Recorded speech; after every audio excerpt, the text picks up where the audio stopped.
Nobody ever expects the moment that changes everything. It usually arrives quietly, dressed as something ordinary. A routine visit. A normal day. A door you almost don't open. But sometimes, one sound, a sob behind a locked door, is enough to expose a truth so deep it rewrites everything you thought you knew about power, leadership, and the cost of looking away. The billionaire CEO pulled his baseball cap lower as he stepped through the automatic doors of his own store. No one looked twice. Not the cashier scanning items with bored precision. Not the security guard leaning against the wall. Not even the manager who was supposed to be running the place.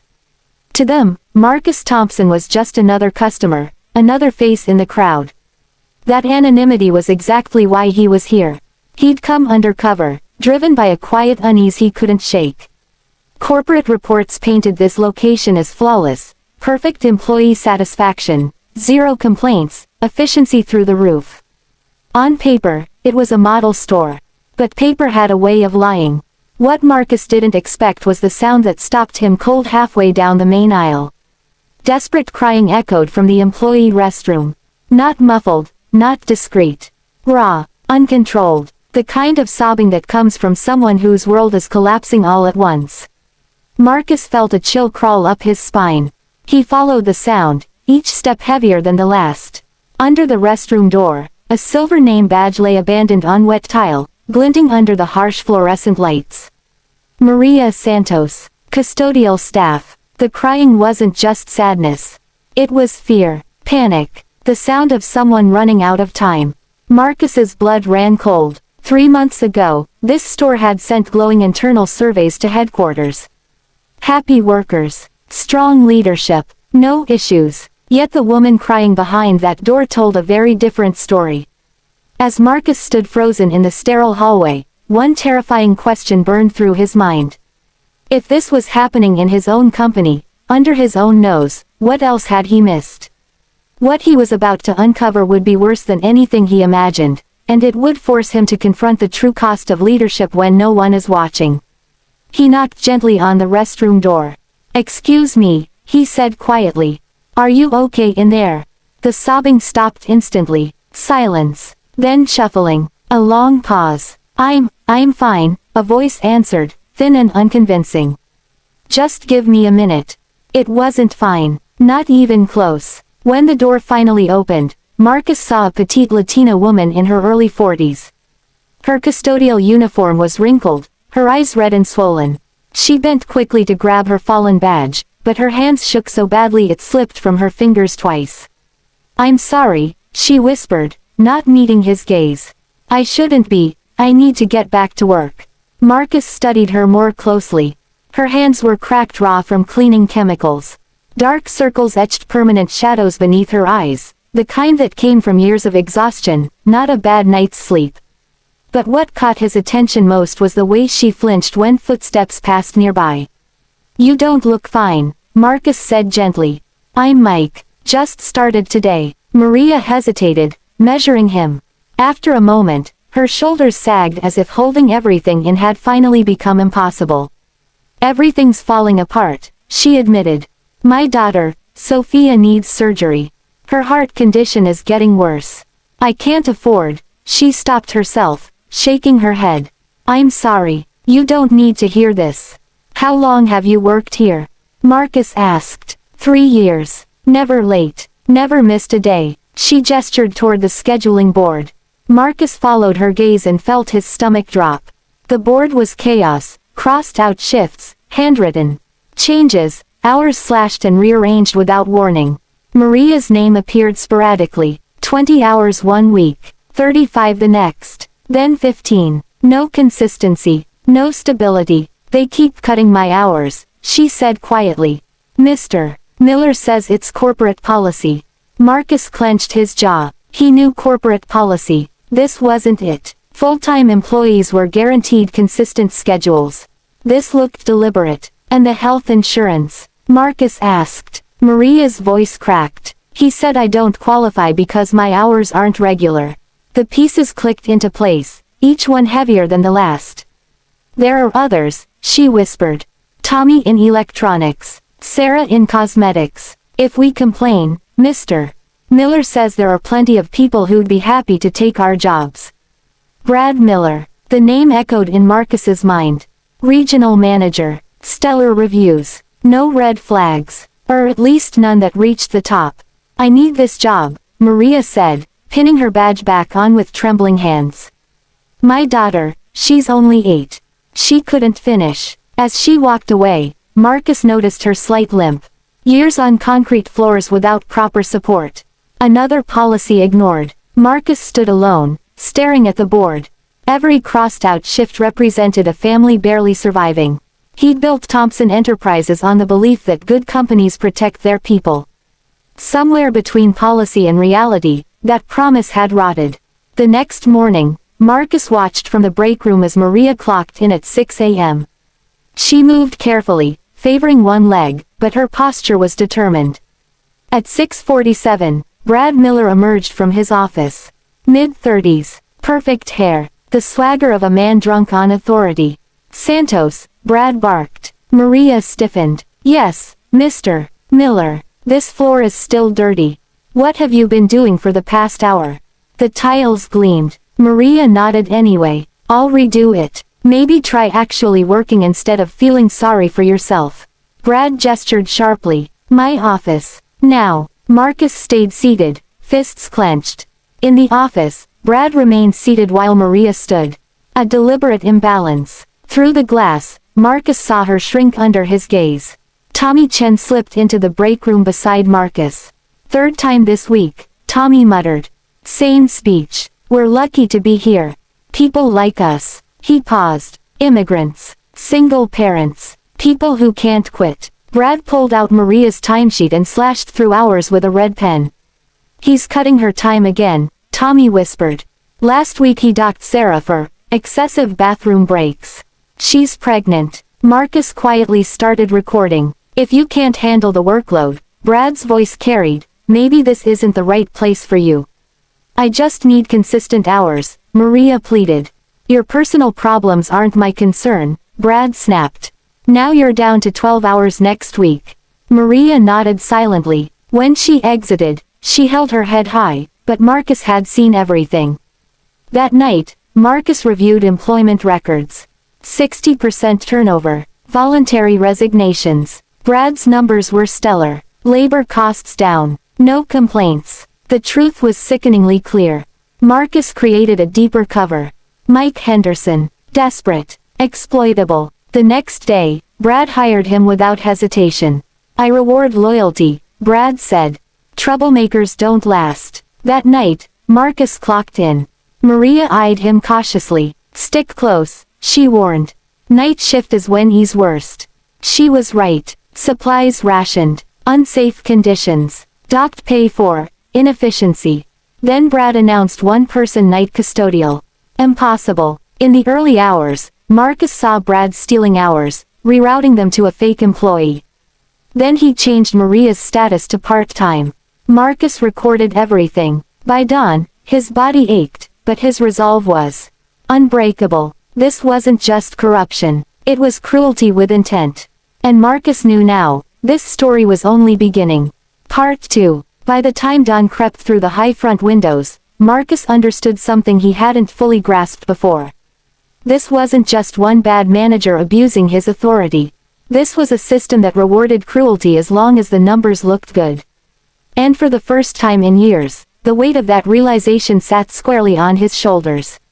He left the store that morning with sore muscles, blistered hands, and a certainty that burned hotter than exhaustion. This would end, but not yet. Not until he had everything. He drove back to the budget hotel in a nondescript sedan, the kind no one remembered. In room 237, Marcus spread documents across the bed like a crime scene investigator. Payroll records, shift schedules, his recordings. The audio of Brad's voice played back through his phone speaker, calm and mocking as he explained how he kept people desperate. Each word felt like a betrayal Marcus personally owned. He cross-referenced data deep into the morning, discovering patterns that made his stomach turn. The turnover rate, the conveniently timed resignations, the spotless HR files that hid deliberate intimidation. Brad wasn't just efficient. He was methodical. And he wasn't alone. Marcus built his cover more carefully now. Mike Henderson wasn't just desperate, he was invisible. A man no one would protect. Someone Brad could exploit freely. When Marcus returned to the store later that day, Brad barely looked up as he approved another overnight shift. "Custodial again," Brad said. "Show me you're not a problem." Marcus nodded. He knew exactly what Brad meant by that. That night, the store changed as soon as the doors locked. The bright daytime illusion vanished, replaced by humming lights and long shadows. Maria showed Marcus how to clean efficiently without supplies, how to stretch a nearly empty bottle across an entire building. "He cut our budget months ago," she whispered. "Says we waste too much." Marcus knew the allocation numbers by heart. This store should have been fully stocked. At 11:30 p.m., Brad appeared, clipboard in hand. "Santos, you're slow," he snapped. "I'm docking you 30 minutes. Marcus watched theft happen in real time. At 1:15 a.m., Brad made it worse. One custodial worker per night. 45,000 square feet. Same workload, same pay, or less. Maria leaned against a counter afterward, pale and shaking. "I can't do this alone," she said. "If you complain, you lose everything," Marcus replied quietly. She nodded. That was the trap. Then Marcus saw Brad's office door ajar. Inside, Brad was logged into the scheduling system, cutting hours, redistributing them to B. Miller Jr. Marcus filmed the screen through the crack. Wage theft. Plain and undeniable. Then Brad opened the benefits portal and downgraded Maria's employment status with a few clicks. Marcus felt something inside him fracture. This wasn't negligence. It was intentional harm. At 3 a.m., Brad ordered Marcus to move pallets alone.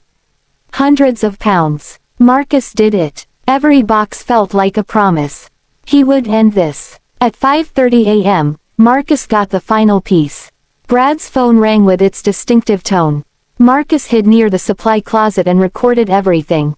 Brad laughed as he detailed his scheme. Fake performance reviews. Intimidation. Stealing wages through a family member's account. Then he said Maria's name. Perfect target, Brad said casually.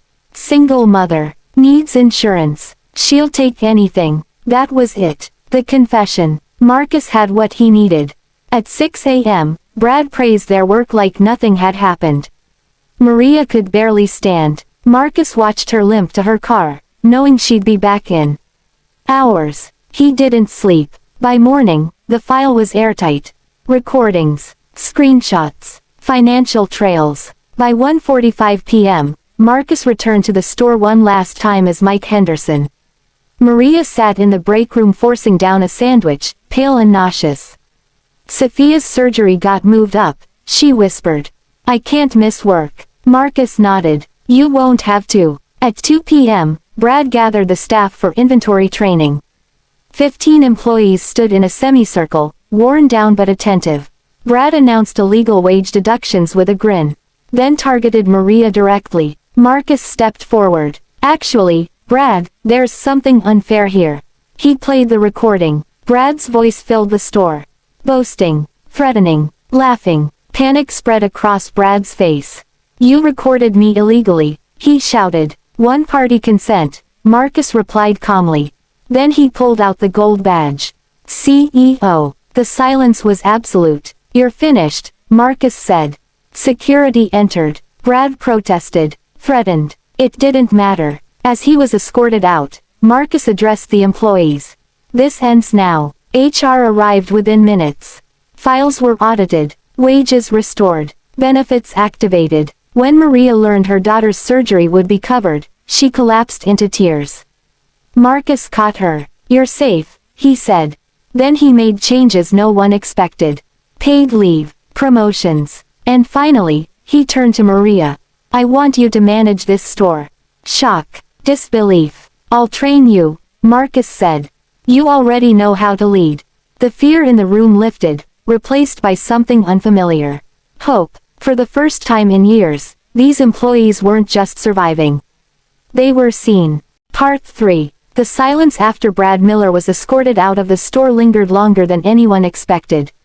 15 employees stood frozen, eyes moving between Marcus and the empty doorway where fear had just been dragged away. For years, intimidation had been the air they breathed. Now, suddenly, it was gone, and none of them quite knew how to inhale without it. Marcus felt the weight of that moment more than any boardroom decision he'd ever made. This wasn't a victory lap. This was responsibility settling in. Maria was the first to speak. "You're really the owner." Her voice trembled, not with fear now, but disbelief. Marcus nodded. "And I failed you. All of you." That honesty shifted something. Tommy lowered his shoulders. Sarah let out a shaky breath she'd probably been holding for months. When Marcus promised no retaliation, no punishment, only repair, some of them still flinched. Trauma doesn't vanish just because the threat does.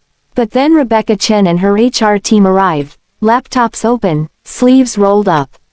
This wasn't damage control. This was surgery. Files were audited in real time. Rebecca read numbers aloud like verdicts. Maria Santos, full-time for 34 months. Incorrectly classified. She tapped her screen. Benefits restored retroactively. Health coverage active as of today. Maria's knees buckled. Marcus caught her before she hit the chair. "Sophia's surgery," Maria whispered. "Fully covered," Rebecca said gently. "And you're owed $14,847 in stolen wages." Around the room, similar revelations unfolded. Back pay, overtime, paid leave, apologies that felt too small but still mattered. Marcus watched faces soften, eyes fill, hands shake. These weren't numbers on a spreadsheet. These were lives being put back together. Then Marcus did something no one expected. He didn't leave. He stayed. He listened. He asked questions. He let people speak without rushing them, without correcting their tone or softening their anger. When Sarah admitted she'd been hiding her pregnancy out of fear, Marcus immediately placed her on paid leave. When Tommy mentioned wanting to move into management, Marcus offered him the role on the spot. And when he turned back to Maria, the woman whose tears had started everything, he made the decision that would define the next chapter of his company.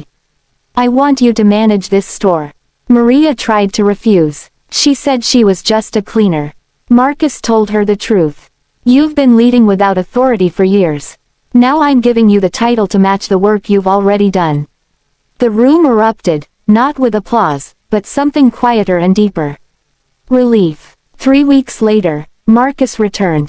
This time, he didn't wear a cap. He didn't hide. And yet, what stunned him most was how little he stood out now. The store felt different. It sounded different. Laughter drifted from the break room. Real laughter. Tommy trained new hires patiently. Sarah worked confidently, her pregnancy visible and celebrated. And Maria sat in the manager's office, learning financial systems with the same determination she'd once brought to scrubbing floors. The transformation wasn't cosmetic. It was cultural. Schedules were stable. Supplies were stocked. People spoke freely. Problems were solved instead of buried.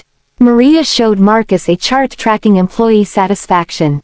The numbers were astonishing. Industry leading in less than a month.